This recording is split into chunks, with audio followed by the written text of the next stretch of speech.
14.1 परिचय। असमानता हमेशा से सभी समाजों का हिस्सा रही है। प्रत्येक समाज को स्तरीकृत किया गया है, जिसका अर्थ है कि धन, आय और शक्ति जैसे संसाधन हमेशा असमान रूप से वितरित किए गए हैं। हालांकि ये असमानताएं विभिन्न समाजों और ऐतिहासिक कालखंडों में भिन्न भिन्न हैं। उदाहरण के लिए, मध्ययुगीन यूरोप में समाज को आदेशों या संपदाओं में विभाजित किया गया था, जिससे अभिजात वर्ग, किसान, बर्गर और चर्च जैसे समूह बने, जिनमें से प्रत्येक की विशिष्ट भूमिकाएं, अधिकार और कर्तव्य थे। कुछ स्थानों पर दास प्रथा आम थी और दासों के पास लगभग कोई सामाजिक अधिकार नहीं थे। हमारे देश में समाज पारंपरिक रूप से जातियों में विभाजित था। प्रत्येक जाति की धार्मिक शुद्धता और प्रदूषण का स्तर अलग अलग था। हालांकि जाति आधारित स्तरीकरण अभी भी मौजूद है, लेकिन समय के साथ इसमें बदलाव आया है। 18वीं शताब्दी के मध्य में इंग्लैंड में औद्योगिक क्रांति शुरू हुई, जिससे महत्वपूर्ण सामाजिक परिवर्तन आए। इसने उद्योग, धर्मनिरपेक्षता और समुदाय जैसे नए विचारों को पेश किया। इस समय के दौरान वर्ग आधारित स्तरीकरण अधिक महत्वपूर्ण हो गया। हालांकि वर्ग की अवधारणा नई नहीं थी, फिर भी इसने नया अर्थ ग्रहण कर लिया। असमानता की यह व्यवस्था पुराने स्वरूपों से भिन्न थी। सबसे पहले संपदा या जातियों के विपरीत वर्ग खुली प्रणालियां थीं, जो बंद थी। वर्ग पदानुक्रम में आगे बढ़ने के लिए कोई कानूनी या धार्मिक बाधाएं नहीं थी, इसलिए वर्ग की स्थिति विरासत में मिलने के बजाय अर्जित की जा सकती थी। दूसरा, एक वर्ग में सभी के पास समान कानूनी अधिकार और कर्तव्य थे, जिनका निर्णय समान कानूनों और अदालतों द्वारा किया जाता था। अंततः आर्थिक सफलता ने ही वर्ग की स्थिति निर्धारित की, पुरानी प्रणालियों के विपरीत जहां विभिन्न कारकों ने भूमिका निभाई। पुरानी व्यवस्थाओं में लोगों को स्वामी और दास या शुद्ध और अशुद्ध जातियों जैसी विपरीत श्रेणियों में बांटा गया था। वर्ग आधारित स्तरीकरण में पूंजीपति वर्ग और सर्वहारा वर्ग, मार्क्स के शब्दों में, जैसे विरोधी समूह भी थे। इन समूहों के विश्लेषण से पता चलता है कि आर्थिक संबंध अनिवार्य रूप से सदस्यता निर्धारित करते हैं। मार्क्स के विचार में वर्ग की स्थिति उत्पादन संबंधों पर आधारित थी, वे जिनके पास उत्पादन के साधनों का स्वामित्व था और वे जो मजदूरी के लिए अपना श्रम बेचते थे। इससे हमारा ध्यान उन लोगों पर केंद्रित होता है जो अपना श्रम वर्ग आधारित समाजों में बेचते हैं, जिन्हें श्रमिक वर्ग के रूप में जाना जाता है। हालांकि मार्क्स ने इस सटीक शब्द का उपयोग नहीं किया था। 14.2 श्रमिक वर्ग को परिभाषित करना। श्रमिक वर्ग को परिभाषित करना कई कारणों से चुनौतीपूर्ण है। श्रमिक वर्ग एक एकल, एकजुट समूह नहीं है। इसमें कई अंतर और विरोधाभास हैं। यह निर्धारित करना कठिन है कि कौन श्रमिक वर्ग का है और कौन नहीं। श्रमिक वर्ग के भीतर कौशल, लिंग, आयु, आय और जाति में भिन्नताएं हैं, जो इसे एक जटिल और हमेशा बदलता रहने वाला समूह बनाती है। इन भिन्नताओं के बावजूद एक अलग समूह है जिसे श्रमिक वर्ग कहा जाता है, जो व्यक्तियों के एक समूह से कहीं अधिक है। इन मतभेदों और विरोधाभासों को पहचानना और उनका विश्लेषण करना महत्वपूर्ण है। क्या हम श्रमिक वर्ग की कोई एक परिभाषा बता सकते हैं?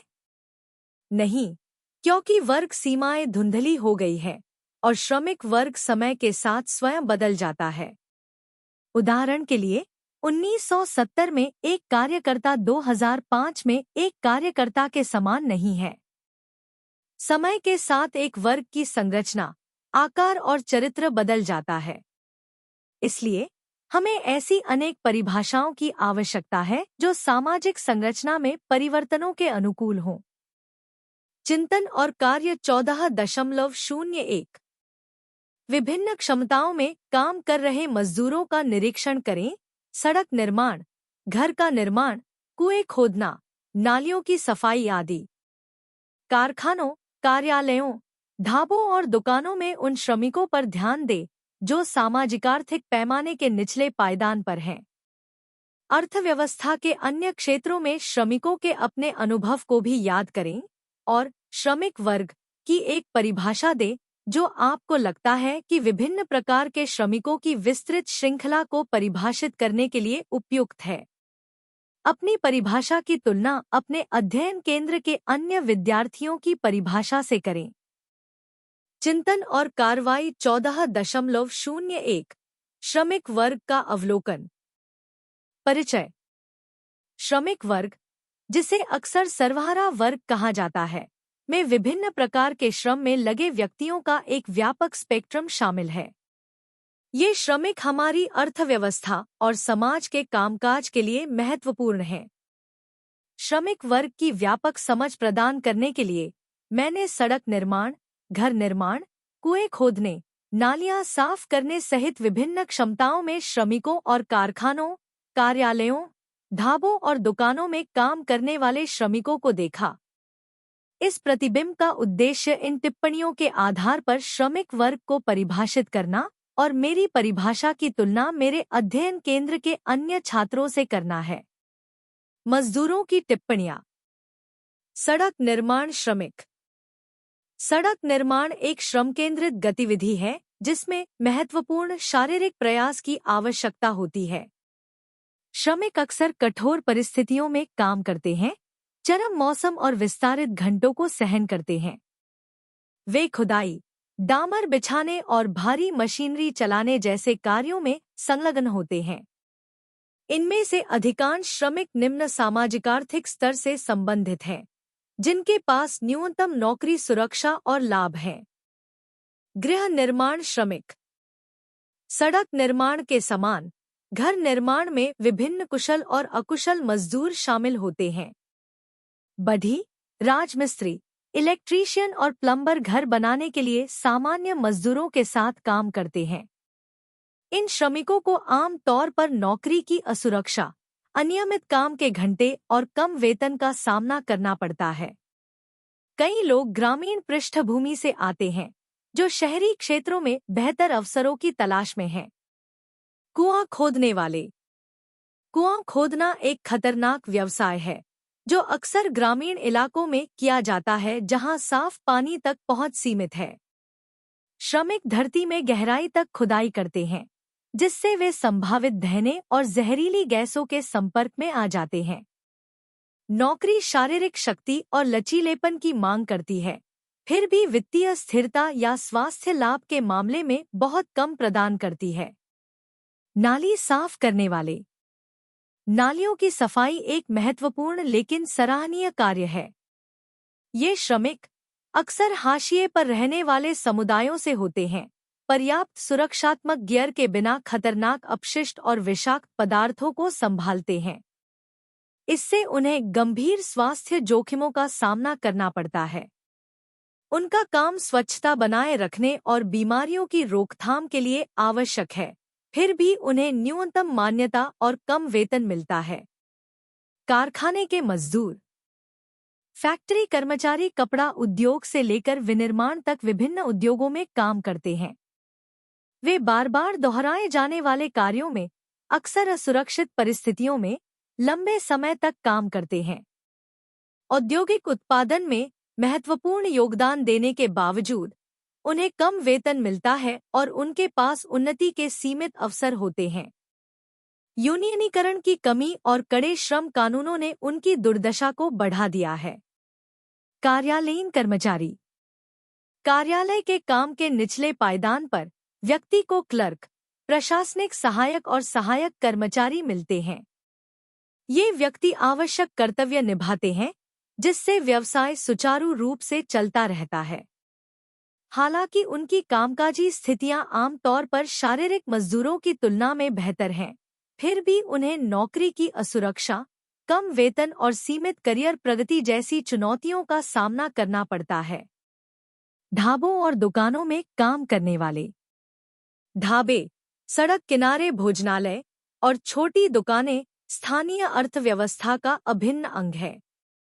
यहाँ कर्मचारी अक्सर खाना पकाने और सफाई से लेकर ग्राहकों की सेवा करने तक कई भूमिकाएं निभाते हैं। ये नौकरियां आमतौर पर न्यूनतम वेतन, लंबे घंटे और कोई लाभ नहीं देती हैं। इनमें से कई श्रमिक बेहतर आजीविका की तलाश में ग्रामीण क्षेत्रों से पलायन करते हैं। श्रमिक वर्ग को परिभाषित करना। इन टिप्पणियों के आधार पर श्रमिक वर्ग को मैन्युअल, लिपिक और सेवाउन्मुख श्रम में लगे व्यक्तियों के एक विविध समूह के रूप में परिभाषित किया जा सकता है, जो अक्सर न्यूनतम आर्थिक सुरक्षा और सामाजिक गतिशीलता के साथ चुनौतीपूर्ण परिस्थितियों में होते हैं। इनकी विशेषता है आर्थिक भेद्यता। श्रमिक आमतौर पर कम वेतन पाते हैं, उनका रोजगार अनियमित होता है और वित्तीय स्थिरता का अभाव होता है। बहुत से लोग बचत या संपत्ति के बिना वेतनदर तनख्वाह जीते हैं। नौकरी की सुरक्षा का अभाव। रोजगार अक्सर अस्थायी या अनुबंधाधारित होता है, जिसमें नौकरी की सुरक्षा बहुत कम या कोई नहीं होती है। श्रमिकों को आसानी से बदला जा सकता है और बार बार बेरोजगारी का सामना करना पड़ सकता है। सीमित लाभ। अधिकांश श्रमिकों को स्वास्थ्य लाभ, पेंशन या अन्य सामाजिक सुरक्षा उपाय नहीं मिलते हैं। स्वास्थ्य सेवा और अन्य आवश्यक सेवाओं तक उनकी पहुंच सीमित है। खराब कामकाजी स्थितियां। कई लोग पर्याप्त सुरक्षा उपायों के बिना खतरनाक वातावरण में काम करते हैं। इसमें विषाक्त पदार्थों के संपर्क में आना, खतरनाक मशीनरी और शारीरिक रूप से कठिन कार्य शामिल हैं। सामाजिक हाशिए पर जाना। श्रमिक अक्सर हाशिए पर रहने वाले समुदायों से आते हैं और उन्हें जाति, लिंग, जातीयता या प्रवासी स्थिति के आधार पर भेदभाव का सामना करना पड़ता है। यह सामाजिक हाशियाकरण उनकी आर्थिक चुनौतियों को और बढ़ा देता है। प्रतिनिधित्व का अभाव। श्रमिक वर्ग का आम तौर पर श्रमिक संघों या अन्य सामूहिक सौदेबाजी संरचनाओं में सीमित प्रतिनिधित्व होता है, जिससे बेहतर परिस्थितियों और अधिकारों की वकालत करने की उनकी क्षमता कम हो जाती है। अन्य परिभाषाओं के साथ तुलना। मेरे अध्ययन केंद्र में साथी छात्रों ने अपनी अनूठी टिप्पणियों और अनुभवों को दर्शाते हुए श्रमिक वर्ग की विभिन्न परिभाषाएं प्रदान की। उनकी परिभाषाओं के कुछ प्रमुख बिंदु इस प्रकार हैं। आर्थिक परिप्रेक्ष्य। कई छात्रों ने आर्थिक पहलू पर जोर दिया। श्रमिक वर्ग को मुख्य रूप से उनकी कम आय और संपत्ति की कमी से परिभाषित किया। उन्होंने धन वितरण के मामले में श्रमिक वर्ग और मध्यम उच्च वर्ग के बीच असमानता पर प्रकाश डाला। व्यावसायिक फोकस। दूसरों ने प्रदर्शन की जाने वाली नौकरियों के प्रकारों पर ध्यान केंद्रित किया। श्रमिक वर्ग को शारीरिक श्रम या सेवा नौकरियों में लगे लोगों के रूप में वर्गीकृत किया, जिनके लिए कम औपचारिक शिक्षा की आवश्यकता होती है।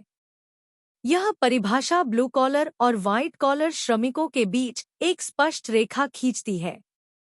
सामाजिक असमानता। बड़ी संख्या में छात्रों ने जाति और लिंग सहित सामाजिक आयामों पर चर्चा की।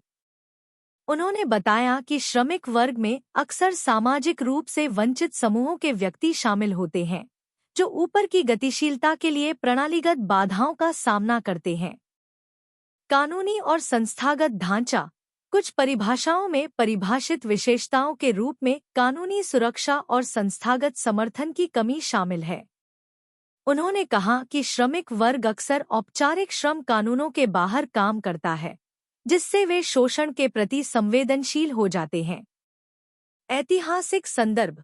कुछ छात्रों ने श्रमिक वर्ग को औद्योगिक क्रांति और पूंजीवादी अर्थव्यवस्थाओं के उदय से जोड़ते हुए ऐतिहासिक परिप्रेक्ष्य प्रदान किए। उन्होंने चर्चा की कि यह शब्द समय के साथ कैसे विकसित हुआ है, लेकिन यह उन लोगों को दर्शाता है जो मजदूरी के लिए अपना श्रम बेचते हैं। एक व्यापक परिभाषा का संश्लेषण। इन अंतर्दृष्टियों को मिलाकर श्रमिक वर्ग की एक व्यापक परिभाषा इस प्रकार व्यक्त की जा सकती है। श्रमिक वर्ग में विभिन्न प्रकार के श्रमगहन, सेवाउन्मुख और लिपिकीय व्यवसायों में लगे व्यक्ति शामिल होते हैं, जिनमें कम वेतन, आर्थिक भेद्यता और सीमित नौकरी सुरक्षा होती है। मुख्य रूप से हाशिए पर और वंचित पृष्ठभूमि से आने वाले इन श्रमिकों को अक्सर खराब कामकाजी परिस्थितियों, लाभों की कमी और सामाजिक हाशिए पर रहने का सामना करना पड़ता है। उनका श्रम अर्थव्यवस्था के कामकाज के लिए आवश्यक है, फिर भी वे सामाजिक, आर्थिक और कानूनी ढांचे के भीतर कम प्रतिनिधित्व और कम संरक्षित हैं। निष्कर्ष: श्रमिक वर्ग को समझने के लिए विभिन्न क्षेत्रों के श्रमिकों के विविध अनुभवों को देखने और उन पर विचार करने की आवश्यकता है। निर्माण स्थलों से लेकर कारखानों तक और कार्यालयों से लेकर सड़क के किनारे भोजनालयों तक, श्रमिक वर्ग आर्थिक और सामाजिक हाशिए की आम चुनौतियों से बंधे व्यवसायों की एक विस्तृत श्रृंखला का प्रतीक है। परिभाषाओं की तुलना करके और विभिन्न दृष्टिकोणों को एकीकृत करके हम अपने समाज के इस महत्वपूर्ण हिस्से की जटिलता और महत्व की सराहना कर सकते हैं। उनके योगदान को पहचानना और उनकी चुनौतियों का समाधान करना अधिक न्यायसंगत और उचित अर्थव्यवस्था को बढ़ावा देने के लिए महत्वपूर्ण है। मार्क्सवादी सिद्धांत में पूंजीवादी समाज को दो मुख्य वर्गों द्वारा परिभाषित किया गया है: पूंजीपति वर्ग और सर्वहारा वर्ग। पूंजीपति वर्ग उत्पादन के साधनों का मालिक है, जबकि सर्वहारा वर्ग मजदूरी के लिए अपना श्रम बेचता है। एंगेल्स कम्युनिस्ट मैनिफेस्टो के एक फुटनोट में स्पष्ट करते हैं कि पूंजीपति वर्ग का तात्पर्य आधुनिक पूंजीपतियों से है और सर्वहारा का तात्पर्य आधुनिक दिहाड़ी मजदूरों से है। इसलिए पूंजीपति वर्ग पूंजीपतियों का पर्याय है और सर्वहारा श्रमिक वर्ग का। हाल के दिनों में दो विरोधी विचारों ने श्रमिक वर्ग पर मार्क्सवादी दृष्टिकोण को चुनौती दी है। पहला दृष्टिकोण दावा करता है कि स्वचालन और ब्लू कॉलर नौकरियों में कमी के कारण श्रमिक वर्ग गायब हो रहा है। हालांकि यह संपूर्ण श्रमिक वर्ग नहीं है जो लुप्त हो रहा है, बल्कि विशेष रूप से ब्लू कॉलर श्रमिक गायब हो रहे हैं। दूसरा दृष्टिकोण इसके विपरीत तर्क देता है कि समाज मुख्यतः श्रमिक वर्ग बनता जा रहा है। यह परिप्रेक्ष्य बताता है कि छात्रों, शिक्षकों, ब्लू कॉलर और सफेदपोश श्रमिकों सहित लगभग सभी लोग वर्ग सीमाओं को धुंधला करते हुए श्रमिक वर्ग से संबंधित हैं। इसके बावजूद वर्गों के बीच महत्वपूर्ण सामाजिक भेद अभी भी मौजूद है। श्रमिक वर्ग का गठन कौन करता है, यह प्रश्न बना हुआ है। एम होल्मस्टॉर्म 1991 सुझाव देते हैं कि औद्योगिक श्रमिकों और अन्य वेतनभोगियों को अक्सर श्रमिक वर्ग माना जाता है क्योंकि उनकी आर्थिक स्थिति समान होती है, जो उन्हें संपत्ति मालिकों और नियोक्ताओं से अलग करती है। यह साझा आर्थिक स्थिति एक सामान्य हित और सामूहिक चेतना को दर्शाती है। हालांकि सामाजिक, आर्थिक और जातीय पृष्ठभूमि के आधार पर श्रमिक वर्ग के भीतर आंतरिक विभाजन के कारण इस सामान्य हित और चेतना को हासिल करना कठिन हो गया है। श्रमिक वर्ग के भीतर संगठित औपचारिक श्रमिक, अनौपचारिक श्रमिक, आकस्मिक श्रमिक, स्वरोजगार और छोटे किसान जैसे कई विभाजनों को देखते हुए यह निर्धारित करना चुनौतीपूर्ण है कि क्या उनके बीच साझा हित मौजूद है। क्या वे परस्पर विरोधी हितों वाले अलग अलग वर्ग हैं, या क्या वे ऐसे कार्य करते हैं मानो वे अपने दैनिक जीवन में अलग अलग वर्ग हों? चेतना का आकलन करना कठिन है क्योंकि श्रमिक वर्ग के पास अपने विश्वासों की मुखर या लिखित अभिव्यक्ति का अभाव है। श्रमिक आंदोलनों में अक्सर गैरमजदूर नेताओं को श्रमिकों की ओर से बोलते हुए दिखाया जाता है, जिससे श्रमिक वर्ग की चेतना की समझ जटिल हो जाती है। चेतना के पारंपरिक अध्ययन विश्वास के औपचारिक बयानों पर ध्यान केंद्रित करते हैं, लेकिन यह दृष्टिकोण श्रमिक वर्ग की वास्तविकता को पकड़ नहीं पाता है, जिनके पास सार्वजनिक अभिव्यक्ति के लिए प्लेटफॉर्मों की कमी है। नतीजतन अध्ययन अक्सर श्रमिक वर्ग की चेतना को वास्तविकता से अधिक रूढ़िवादी के रूप में चित्रित करते हैं। श्रमिक वर्ग का संक्षिप्त इतिहास। श्रमिक वर्ग के इतिहास को स्पष्टता के लिए कई अवधियों में विभाजित किया जा सकता है। हालांकि इसे अक्सर पूंजीवाद के उत्पाद के रूप में देखा जाता है, इसकी जड़ें पूर्व पूंजीवादी समय तक फैली हुई हैं। पूर्व पूंजीवाद, रोमन, ग्रीक और चीनी साम्राज्यों में एक छोटा श्रमिक वर्ग मौजूद था, जहां कुछ लोग कारीगरों के बजाय दिहाड़ी मजदूर थे। लोहा और कोयला खनन जैसे उद्योग पूंजीवाद से बहुत पहले ही पूंजीवादी उत्पादन शैली पर संचालित होते थे, हालांकि ये श्रमिक एक अलग वर्ग बनाने के लिए बहुत कम थे। बी। प्रारंभिक पूंजीवाद। पूंजीवाद के विकास से शहरीकरण और एक बड़े श्रमिक वर्ग का उदय हुआ। महंगी मशीनरी और बिजली ने छोटे पैमाने पर उत्पादन को अव्यवहार्य बना दिया, जिससे किसानों को शहरों की ओर जाना पड़ा और साझा रहने और काम करने की स्थिति वाली एक बड़ी आबादी पैदा हुई। पूंजीवाद। पूंजीवाद में श्रमिकों में वर्ग चेतना विकसित होने लगी क्योंकि उन्होंने अपने पड़ोसियों और सहकर्मियों को गरीबी में देखा, जबकि उत्पादन के मालिकों ने अधिशेष प्राप्त किया। पूंजीवाद ने बल के माध्यम से खुद को बनाए रखा, जिसका उदाहरण पेरिस कम्यून को कुचलना और ब्रिटेन में चार्टिस्टों पर हमले थे। प्रथम विश्व युद्ध के दौरान वामपंथी दलों के युद्ध के शुरुआती विरोध के बावजूद अंततः अधिकांश ने अपने शासक वर्गों का समर्थन किया, जिससे कार्यकर्ता युद्ध के लिए प्रेरित हुए। युद्ध में विद्रोह और क्रांति देखी गई, विशेषकर रूस में, जिसने मजदूर वर्ग की एकता की जटिलता को उजागर किया। युद्ध के बाद से 1970 के दशक तक इस अवधि में औद्योगिकरण और श्रमिकों के जीवन स्तर में वृद्धि देखी गई। हालांकि 60 के दशक के उत्तरार्ध से यह धारणा जोर पकड़ने लगी कि वर्ग संघर्ष की राजनीति खत्म हो गई है। श्रमिक अलग अलग आवासीय कॉलोनियों में चले गए, जिससे सामाजिक एकजुटता कम हो गई। मास मीडिया की भूमिका। 1970 के दशक में पूंजीपतियों के स्वामित्व वाले मास मीडिया को सामाजिक नियंत्रण के एक उपकरण के रूप में पेश किया गया, जिसने श्रमिक वर्ग को और अधिक खंडित कर दिया, लेकिन पूंजीवाद की खामियों को भी उजागर किया, जिससे वर्ग चेतना के नए रूपों को बढ़ावा मिला। 1980 का दशक। 70 का दशक वैश्विक औद्योगिक असंतोष के साथ समाप्त हुआ। युद्ध के बाद का उछाल समाप्त हो गया और पूंजीवाद को श्रमिकों को रियायतें बनाए रखने के लिए संघर्ष करना पड़ा। बहुराष्ट्रीय पूंजीवाद के उदय के कारण पहली दुनिया में नौकरियां खत्म हो गईं और तीसरी दुनिया में विकास हुआ, जिससे सेवा क्षेत्र और अंशकालिक, संघ विरोधी नौकरियां बढ़ गईं। अंशकालिक नौकरी में वृद्धि के कारण महिला श्रमिकों में उल्लेखनीय वृद्धि हुई। आज का श्रमिक वर्ग। आधुनिक श्रमिक वर्ग एक सदी पहले से काफी भिन्न है। 80 के दशक के अंत तक कुछ वामपंथी दलों का मानना था कि समाजवाद अब संभव नहीं है। इसके बजाय वे पूंजीवाद की ज्यादतियों को सीमित करने के लिए गठबंधन की वकालत करने लगे। श्रमिक वर्ग। भारतीय परिदृश्य।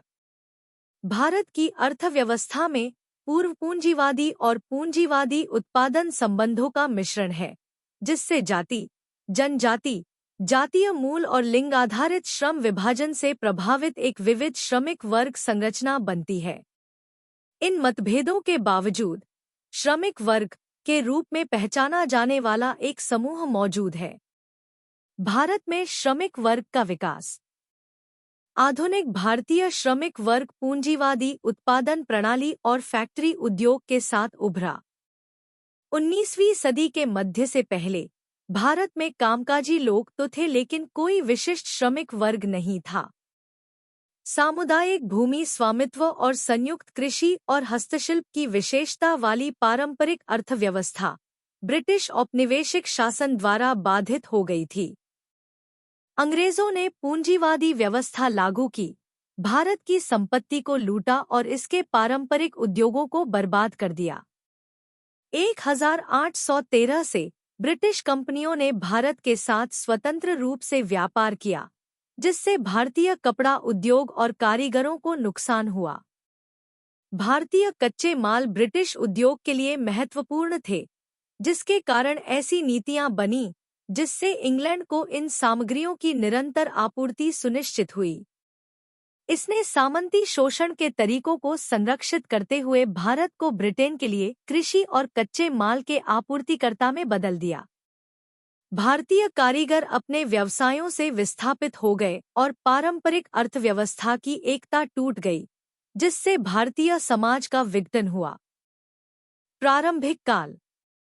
भारत में ब्रिटिश पूंजी के जबरन आगमन ने पारंपरिक अर्थव्यवस्था को नष्ट कर दिया, लेकिन इसकी जगह आधुनिक पूंजीवाद नहीं लाया।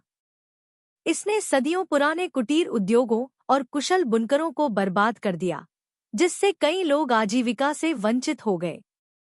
परिणामी गरीबी ने कताई करने वालों, बुनकरों, कुम्हारों, गलाने वालों और लोहारों सहित लाखों कारीगरों को कृषि में मजबूर कर दिया, जिससे भूमि पर भारी दबाव पड़ा।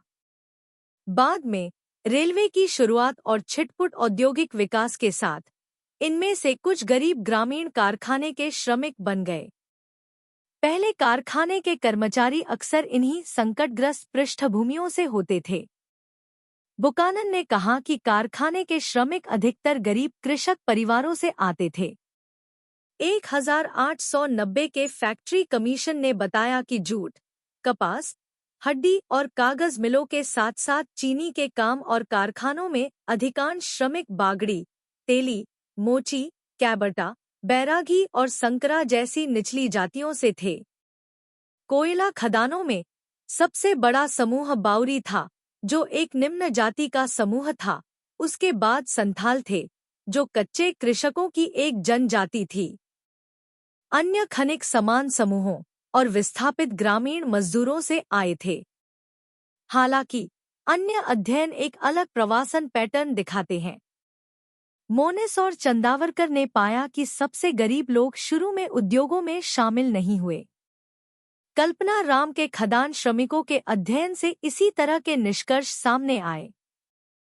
निचली जातियों ने पलायन नहीं किया क्योंकि परिवार के भरण पोषण के लिए मजदूरी बहुत कम थी और गांव में अशुद्ध नौकरियों के लिए उनकी जरूरत थी। बाद में कारखानों में श्रमिकों की कमी और वेतन वृद्धि के कारण निचली जातियों ने पलायन करना शुरू कर दिया। यह दृष्टिकोण बुकानन और मैक्स वेबर की पहले की राय के विपरीत है, जो मानते थे कि औद्योगिकरण ने निचली जातियों और हाशिए पर रहने वाले लोगों को आकर्षित किया है। श्रमिक वर्ग का उद्भव। जैसे जैसे आधुनिक फैक्ट्री उद्योगों का विकास हुआ, फैक्ट्री श्रमिक एक अलग समूह बन गए। औद्योगिक शहरों के पास एकाग्रता ने श्रमिकों को साझा अनुभव और हितों को महसूस करने में मदद की, जिससे यूरोप के समान वर्ग चेतना का निर्माण हुआ। फैक्ट्री मालिकों द्वारा शोषण 1888 तक स्पष्ट हो गया था, जिसमें प्रबंधक पर श्यामनगर जूट मिल हमले जैसी हिंसक प्रतिक्रियाएं शामिल थी। शुरुआती विरोध प्रदर्शनों में लंबे समय तक काम करने और वेतन में कटौती के खिलाफ हड़तालें शामिल थीं। 1879-80 तक चांपदानी जूट मिल के श्रमिकों ने एक नई शिफ्ट प्रणाली के खिलाफ हड़ताल की धमकी दी, जिसके कारण इसे छोड़ना पड़ा। हालांकि यूरोप की तुलना में भारतीय श्रमिकों के वर्ग गठन में मतभेद थे। यूरोप में बेदखल कारीगरों को बड़े उद्योगों में रोजगार मिला। भारत में पारंपरिक उद्योगों के नष्ट होने के बाद आधुनिक उद्योगों ने तुरंत उनकी जगह नहीं ली। बेदखल कारीगर भूमिहीन किसान बन गए। पारंपरिक उद्योगों के विनाश और आधुनिक उद्योगों के उदय के बीच का अंतर 2 से 3 पीढ़ियों तक चला, जिससे कौशल का नुकसान हुआ। जब उन्होंने अंततः आधुनिक उद्योगों में प्रवेश किया, तो उन्होंने अपने कृषि रीतिरिवाजों और अंधविश्वासों को बरकरार रखा, जिससे आधुनिक वर्ग चेतना में बाधा उत्पन्न हुई। श्रमिक वर्ग का एकीकरण।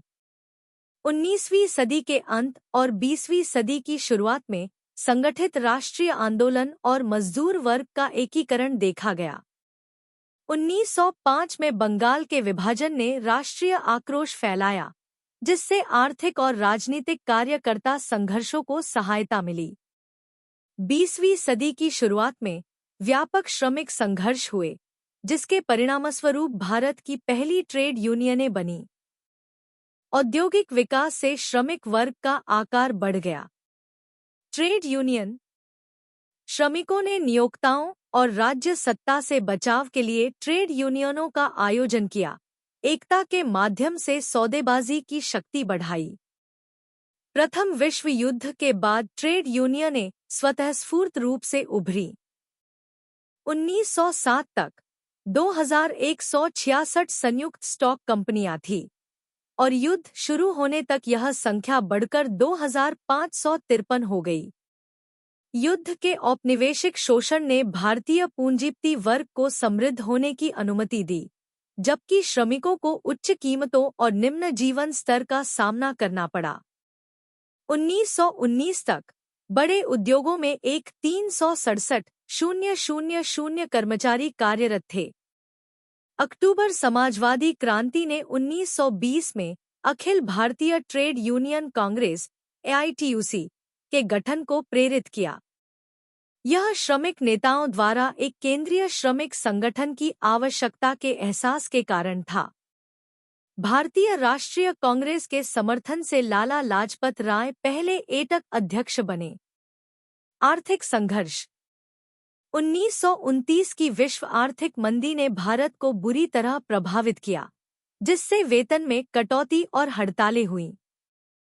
साम्राज्यवादियों और देशी पूंजीपतियों के बीच तीव्र प्रतिद्वंद्विता के बावजूद मजदूर वर्ग ने विरोध किया। 1920 के दशक के अंत में कम्युनिस्टों के नेतृत्व में की गई हड़तालों को श्रमिकों के असंतोष की अभिव्यक्ति के रूप में देखा गया। सरकार ने 1926 के ट्रेड यूनियन अधिनियम और व्यापार विवाद अधिनियम जैसे दमनकारी उपायों के साथ जवाब दिया। 1931 से 36 के विश्व आर्थिक संकट ने भारत की अर्थव्यवस्था को खराब कर दिया, जिससे बड़े पैमाने पर छंटनी और वेतन में कटौती हुई। श्रमिक वर्ग ने साम्राज्यवाद विरोधी आंदोलनों में भाग लेते हुए आर्थिक और राजनीतिक रूप से संघर्ष किया। द्वितीय विश्व युद्ध ने श्रमिकों की स्थिति को बदतर बना दिया, जिसके कारण पूरे भारत में हड़तालें हुईं। युद्ध के बाद मजदूर वर्ग संगठित और वर्ग जागरूक होकर उभरा, जो राष्ट्रीय मुक्ति संघर्षों और छंटनी और वेतन कटौती के खिलाफ आर्थिक लड़ाई में शामिल हो गया। आज के श्रमिक वर्ग की प्रकृति और संरचना। बहुसंरचनात्मक अर्थव्यवस्था और आदिकालीन संबद्धताओं के कारण भारतीय श्रमिक वर्ग विभिन्न रूपों में विकसित हुआ है। वेतन अंतर से 4 प्रकार के श्रमिक बनते हैं। पारिवारिक वेतन के साथ बड़े कारखानों में स्थायी कर्मचारी, ज्यादातर सार्वजनिक क्षेत्र के उद्यमों में। कपड़ा और बागान जैसे पुराने उद्योगों में पारिवारिक वेतन के बिना काम करने वाले श्रमिक। निर्माण जैसे उद्योगों में संविदा और आकस्मिक श्रमिक। छोटे व्यापार और अनौपचारिक क्षेत्रों में श्रमिकों की एक आरक्षित सेना। ये वेतन असमानताएं और विभिन्न कार्य परिस्थितियां विभाजन पैदा करती हैं। बेहतर वेतन वाले श्रमिकों को नौकरी की अधिक सुरक्षा मिलती है, जबकि कम वेतन वाले श्रमिकों को असुरक्षा और खराब परिस्थितियों का सामना करना पड़ता है, खासकर महिलाओं को। इन चुनौतियों के बावजूद भारतीय श्रमिक वर्ग अर्थव्यवस्था और समाज में एक महत्वपूर्ण ताकत बना हुआ है। आज का श्रमिक वर्ग, प्रकृति और संरचना। भारत के श्रमिक वर्ग का एक समृद्ध इतिहास रहा है और समय के साथ इसमें बदलाव आया है। आज इसकी प्रकृति एवं स्थापना को समझना आवश्यक है। भारत की विविध अर्थव्यवस्था और गहरे जुड़ाव ने विभिन्न प्रकार के श्रमिक वर्गों को जन्म दिया है। उनमें एक महत्वपूर्ण अंतर उनकी मजदूरी है। वेतन के आधार पर 4 मुख्य प्रकार हैं। सबसे पहले, कुछ श्रमिक बड़ी फैक्ट्रियों में स्थायी कर्मचारी हैं, जो अपने परिवार का भरण पोषण करने के लिए पर्याप्त कमाई करते हैं। वे आम तौर पर सार्वजनिक उद्यमों, पेट्रोकेमिकल्स, फार्मास्यूटिकल्स, रसायन और इंजीनियरिंग जैसे क्षेत्रों में काम करते हैं। दूसरे, एक बड़ा समूह ऐसा है जो परिवार के लिए पर्याप्त वेतन नहीं कमा पाता। इसमें कपास, जूट कपड़ा, चीनी और कागज जैसे पुराने उद्योगों के श्रमिक शामिल हैं। यहाँ तक कि चाय बागानों में स्थायी श्रमिक भी इस श्रेणी में आते हैं, क्योंकि मालिक पारिवारिक मजदूरी का भुगतान नहीं करते हैं। तीसरा, वेतनमान के निचले स्तर पर एक वर्ग है, जो ज्यादातर निर्माण, ईंट बनाने और अन्य आकस्मिक नौकरियों जैसे उद्योगों में अनुबंधित या आकस्मिक मजदूर हैं। अंत में, छोटे पैमाने के व्यापार में लगे मजदूरों की एक आरक्षित सेना है, जैसे सड़कों पर सामान बेचना या पुनर्चक्रण योग्य सामग्रियों को इकट्ठा करना और बेचना। वे आम तौर पर अनौपचारिक क्षेत्र में काम करते हैं और मुश्किल से ही गुजारा कर पाते हैं। बहुसंख्यक परिवार के लिए मजदूरी नहीं कमा पाने का मतलब है कि या तो उन्हें गैरपूंजीवादी क्षेत्रों से पैसा मिलेगा या वे अपने खर्च में कटौती करेंगे। अक्सर परिवार के कई सदस्य काम करते हैं। इसके अतिरिक्त कई श्रमिक अपनी जरूरतों को पूरा करने के लिए पूरक कृषि गतिविधियों में संलग्न होते हैं। इससे कुछ क्षेत्रों में वेतन कम रखने में मदद मिलती है। कामकाजी परिस्थितियों में भी अंतर है। बेहतर वेतन पाने वाले श्रमिकों के पास आमतौर पर अधिक नौकरी की सुरक्षा होती है, जबकि निचले स्तर के लोगों को असुरक्षा और कभी-कभी व्यक्तिगत बंधन का सामना करना पड़ता है, जिससे उनके अधिकार सीमित हो जाते हैं। कम वेतन पाने वाले श्रमिकों के लिए काम करने की स्थितियां आम तौर पर बदतर होती हैं। उनके और एक ही स्थान पर उच्च वेतन पाने वाले श्रमिकों के बीच सुरक्षा उपाय उल्लेखनीय रूप से भिन्न होते हैं। महिला श्रमिकों को और भी अधिक चुनौतियों का सामना करना पड़ता है, जैसे सुरक्षा कारणों से कुछ नौकरियों से रोक दिया जाना लेकिन उसी साइट पर कहीं और अनुबंध श्रमिक के रूप में अनुमति दी जाना। चिंतन और कार्य 14.02 अपने शहर, कस्बे या गांव में किसी स्थानीय कारखाने या कुटीर उद्योग का दौरा करें। उस कारखाने में श्रमिकों के प्रकार के बारे में पता करें।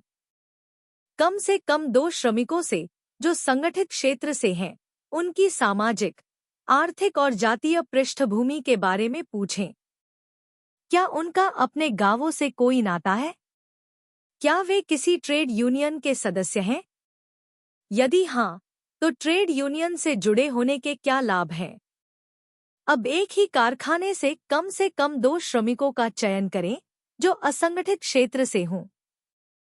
उनसे वही प्रश्न पूछें जो आपने संगठित क्षेत्र के श्रमिकों से पूछे थे। इन साक्षात्कारों के आधार पर एक भारतीय कारखाने में संगठित और असंगठित क्षेत्र के श्रमिकों की विभिन्न स्थिति पर 2 पृष्ठों की एक रिपोर्ट लिखें। अपनी रिपोर्ट की तुलना अपने अध्ययन केंद्र के साथियों की रिपोर्ट से करें। इग्नू के एक छात्र के रूप में मैंने एक भारतीय कारखाने में संगठित और असंगठित क्षेत्र के श्रमिकों की गतिशीलता को समझने के लिए एक यात्रा शुरू की। मेरी खोज मुझे मेरे शहर के मध्य में स्थित एक स्थानीय कारखाने तक ले गई। यहाँ मेरे साक्षात्कारों और टिप्पणियों पर आधारित एक विस्तृत रिपोर्ट है।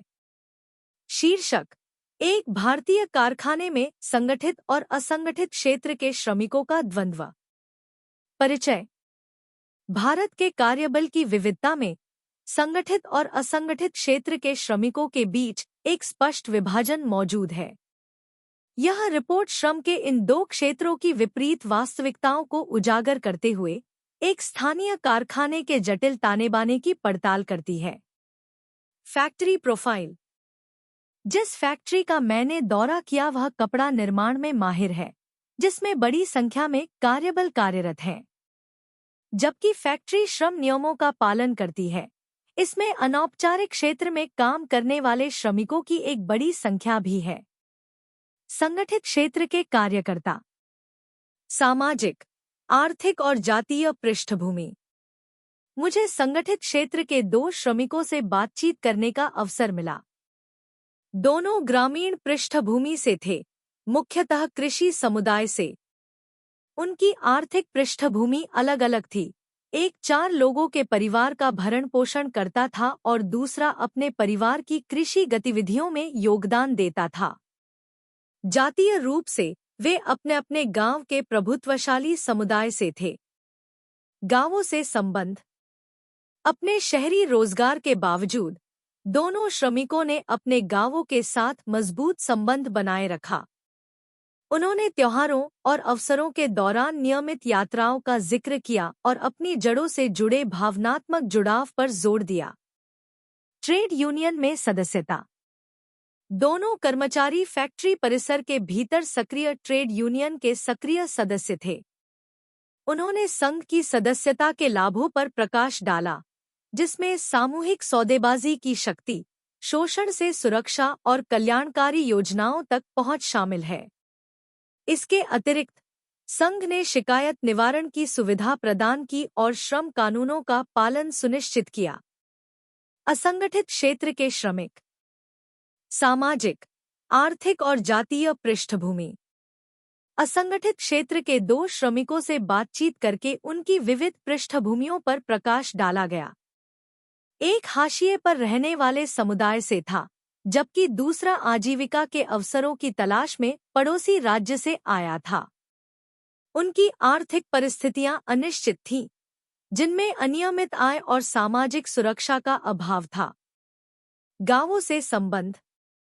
अपने संगठित क्षेत्र के समकक्षों के विपरीत, असंगठित क्षेत्र के दोनों श्रमिकों का अपने गांवों के साथ कमजोर संबंध था। सीमित संसाधनों और दूर के भौगोलिक स्थानों ने बार-बार आने जाने में बाधा डाली, जिससे पारिवारिक और सांस्कृतिक संबंधों से अलगाव की उनकी भावना बढ़ गई। ट्रेड यूनियन सदस्यता का अभाव। असंगठित क्षेत्र का कोई भी श्रमिक किसी ट्रेड यूनियन से संबद्ध नहीं था। उनकी अनिश्चित रोजगार स्थिति, उनकी नौकरियों की क्षणिक प्रकृति के साथ मिलकर उन्हें सामूहिक प्रतिनिधित्व मांगने से रोकती है। नतीजतन, उनके पास संगठित श्रमिक आंदोलनों द्वारा प्रदान की जाने वाली सुरक्षात्मक छत्रछाया का अभाव था। तुलनात्मक विश्लेषण। संगठित और असंगठित क्षेत्र के श्रमिकों की तुलना से उनकी सामाजिक-आर्थिक वास्तविकताओं और संस्थागत समर्थन में स्पष्ट असमानता का पता चलता है। सामाजिक और आर्थिक असमानताएं। संगठित क्षेत्र के श्रमिक ग्रामीण पृष्ठभूमि से आने के बावजूद अपेक्षाकृत स्थिर आय, सामाजिक सुरक्षा लाभ और ट्रेड यूनियन सदस्यता से प्रेरित अपनेपन की भावना का आनंद लेते हैं। इसके विपरीत, असंगठित क्षेत्र के श्रमिक आर्थिक अनिश्चितता, सामाजिक बहिष्कार और संस्थागत समर्थन की कमी से जूझते हैं, जिससे उनकी भेद्यता बढ़ जाती है। गांवों से संबंध। संगठित क्षेत्र के कार्यकर्ता अपने गांवों के साथ मजबूत संबंध बनाए रखते हैं, जो ग्रामीण शहरी संबंधों के लचीलेपन को रेखांकित करते हैं। इसके विपरीत, असंगठित क्षेत्र के श्रमिकों को भौगोलिक दूरी और आर्थिक बाधाओं के कारण पारिवारिक और सांस्कृतिक बंधनों में धीरे-धीरे गिरावट का अनुभव होता है। ट्रेड यूनियन सदस्यता का प्रभाव।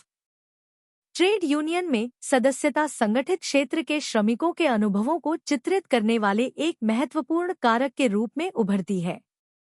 ट्रेड यूनियनों द्वारा दी जाने वाली सामूहिक सौदेबाजी की शक्ति और सुरक्षात्मक उपाय शोषण के खिलाफ एक सुरक्षा कवच के रूप में काम करते हैं और श्रम मानकों का पालन सुनिश्चित करते हैं। इसके विपरीत, इस तरह के प्रतिनिधित्व की अनुपस्थिति असंगठित क्षेत्र के श्रमिकों को शोषण और मनमानी प्रथाओं के प्रति संवेदनशील बनाती है। निष्कर्ष। भारतीय कारखानों में संगठित और असंगठित क्षेत्र के श्रमिकों के बीच का द्वंद्व देश में प्रचलित व्यापक सामाजिक-आर्थिक असमानताओं को दर्शाता है। जहां संगठित क्षेत्र के श्रमिकों को संस्थागत समर्थन और सामूहिक प्रतिनिधित्व से लाभ होता है, वहीं असंगठित क्षेत्र के उनके समकक्ष आर्थिक अनिश्चितता और सामाजिक बहिष्कार से जूझते हैं। इस विभाजन को पाटने के लिए कार्यबल के हाशिए पर मौजूद वर्गों तक श्रम सुरक्षा और सामाजिक सुरक्षा जाल का विस्तार करने के लिए ठोस प्रयासों की आवश्यकता है। भारत के श्रमिक वर्गों के बीच वेतन में महत्वपूर्ण अंतर को देखते हुए श्रमिकों के बीच लगातार आंदोलन की उम्मीद की जा सकती है। उदाहरण के लिए, एक मजदूर एक आकस्मिक या अनुबंध कर्मचारी के रूप में शुरुआत कर सकता है और फिर उसी या अलग-अलग कंपनियों में स्थायी रोजगार में स्थानांतरित हो सकता है। हालांकि, देशपांडे द्वारा 1979 में बॉम्बे में श्रम पर किए गए एक अध्ययन से विपरीत पैटर्न का पता चला। नौकरी बदलने वाले लगभग 87% नियमित कर्मचारियों ने शुरुआत में नियमित कर्मचारियों के रूप में शुरुआत की थी, जबकि केवल 13% ने आकस्मिक मजदूरों के रूप में शुरुआत की थी। इसी तरह कोयम्बटूर में हैरिस के 1982 के अध्ययन में कहा गया है कि व्यक्तियों को नौकरी बाजार के विभिन्न क्षेत्रों के बीच स्विच करना चुनौतीपूर्ण लगता है। सर्वेक्षण में शामिल 826 परिवारों में से 20 से भी कम मामले असंगठित से संगठित क्षेत्र में जाने से जुड़े थे। असंगठित क्षेत्र के कई व्यक्तियों के पास कारखाने की नौकरियों के लिए आवश्यक कौशल, अनुभव और शिक्षा थी, लेकिन उनके पास उचित कनेक्शन या सामाजिक नेटवर्क का अभाव था। नतीजतन, गतिशीलता काफी हद तक भर्ती प्रथाओं पर निर्भर करती है। निजी क्षेत्र पर ध्यान केंद्रित करते हुए बॉम्बे श्रम पर देशपांडे के अध्ययन से पता चला कि भर्ती मुख्य रूप से दोस्तों और रिश्तेदारों के रेफरल के माध्यम से होती है। इसी तरह 1973 में सुब्रमण्यम और पपोला द्वारा अहमदाबाद में एक अध्ययन में पाया गया कि 91% नौकरियां अन्य श्रमिकों की सिफारिशों के माध्यम से प्राप्त की गईं। यह दृष्टिकोण वंचित समूहों के लिए उच्च वेतन वाली नौकरियों तक पहुंच को सीमित करता है, जबकि सार्वजनिक क्षेत्र की रिक्तियों का एक महत्वपूर्ण हिस्सा रोजगार कार्यालयों के माध्यम से भरा जाता है। यह आकस्मिक अनुबंध या अन्य वंचित समूहों के लिए समान पहुंच की गारंटी नहीं देता है। भारतीय श्रमिक वर्ग विभिन्न पृष्ठभूमियों से आता है, जहां जाति, जातीयता, धर्म और भाषा जैसे कारक महत्वपूर्ण हैं। महत्व कम होने के बावजूद ये कारक अभी भी कायम हैं। 1973 में अहमदाबाद में एक अध्ययन के अनुसार 35% नौकरी परिचय रक्त संबंधों से आए, 44% एक ही जाति से और 12% एक ही मूल स्थान से आए। 7% मामलों में दोस्तों ने मदद की। 1970 में गौर जैसे अन्य अध्ययनों ने रोजगार में रिश्तेदारी संबंधों की भूमिका पर जोर दिया। रिश्तेदारी के रिश्ते न केवल नौकरी पाने में बल्कि वेतनमान निर्धारित करने में भी मदद करते हैं। पुणे, कोटा, बॉम्बे, अहमदाबाद और बेंगलोर में अध्ययन से पता चला कि 61% श्रमिक उच्च जाति के हिंदू थे। इसी तरह केरल में एक अध्ययन में उच्च आय वाली नौकरियों में ऊंची जातियों के प्रभुत्व पर प्रकाश डाला गया, जबकि कम वेतन वाली नौकरियों में दलित आदिवासियों का प्रभुत्व अधिक था। मध्य जातियां अधिकतर मध्य से नीचे की श्रेणी में आती थी। यहाँ तक कि सार्वजनिक क्षेत्र में भी पिछड़ी जातियों, अनुसूचित जातियों और जनजातियों का उनकी आबादी की तुलना में कम प्रतिनिधित्व है। जाति आधारित श्रम विभाजन सरकारी और सार्वजनिक क्षेत्र की नौकरियों में स्पष्ट है, जिसमें सफाई जैसी कुछ नौकरियां दलितों और आदिवासियों के लिए आरक्षित है। कोयला खदानों और इस्पात संयंत्रों में जाति के आधार पर विशिष्ट कार्य सौंपे जाते हैं, जिसमें दलित और आदिवासी अक्सर श्रम केंद्रित कार्य करते हैं। इसका श्रेय शिक्षा और भूमिधारण जैसे कारकों को दिया जाता है, जहां अधिक भूमि और शिक्षा वाले लोग भर्ती में जाति संबंधों के कारण उच्च वेतन वाले क्षेत्रों में पहुंच जाते हैं। जाति कुछ समूहों को दबी हुई परिस्थितियों में रखकर सस्ती श्रम आपूर्ति भी सुनिश्चित करती है, जिससे उन्हें निर्वाह स्तर पर शोषण करने की अनुमति मिलती है। जाति दोहरी भूमिका निभाती है। यह समाज के निचले वर्गों को श्रमिक वर्ग के निचले तबके में रखती है, जबकि उच्च जाति को श्रम बाजार में विशेषाधिकार प्रदान करती है। इसके अलावा जाति केवल विवाह और निवास के बारे में नहीं है, बल्कि पूंजीवादी उत्पादन के लिए विभिन्न प्रकार के श्रम की आपूर्ति के लिए एक सामाजिक नेटवर्क के रूप में भी कार्य करती है। निष्कर्ष: औद्योगिक क्रांति के दौरान पूंजीवाद द्वारा निर्मित श्रमिक वर्ग पूरे यूरोप में, विशेषकर इंग्लैंड में औद्योगिकरण फैलने के साथ उभरा। पिछले समय के विपरीत इन श्रमिकों के पास अपने श्रम के अलावा कुछ भी नहीं था, जिसे वे जीवित रहने के लिए बेचते थे। विपरीत छोर पर पूंजीपति थे, जिनके पास उत्पादन के साधन और उससे उत्पन्न अधिशेष दोनों का स्वामित्व था। हालांकि श्रमिक वर्ग का विचार सीधा लगता है, इसकी जटिलता और निरंतर परिवर्तन के कारण इसे परिभाषित करना चुनौतीपूर्ण है। श्रमिक वर्ग के बीच वर्ग चेतना को पहचानना भी कठिन है। कुछ लोग दावा करते हैं कि श्रमिक वर्ग सिकुड़ रहा है, जबकि अन्य का तर्क है कि शीर्ष पर कुछ को छोड़कर लगभग सभी लोग श्रमिक वर्ग हैं। हालांकि श्रमिक वर्ग की अपनी विशिष्ट विशेषताएं हैं। भारत में ब्रिटिश पूंजी की घुसपैठ, उत्पादन के कई संबंधों का सहअस्तित्व और जाति, धर्म और अन्य सामाजिक विभाजन जैसी विशेषताओं के साथ मेहनतकश जनता का निरंतर जुड़ाव जैसे कारकों के कारण स्थिति अधिक जटिल है। विश्व स्तर पर और भारत में श्रमिक वर्ग का गठन और विकास स्थानीय और अंतर्राष्ट्रीय आर्थिक और राजनीतिक घटनाओं से प्रभावित हुआ है। श्रमिक वर्ग पर आगे के अध्ययन के लिए इन विशिष्टताओं को समझना महत्वपूर्ण है।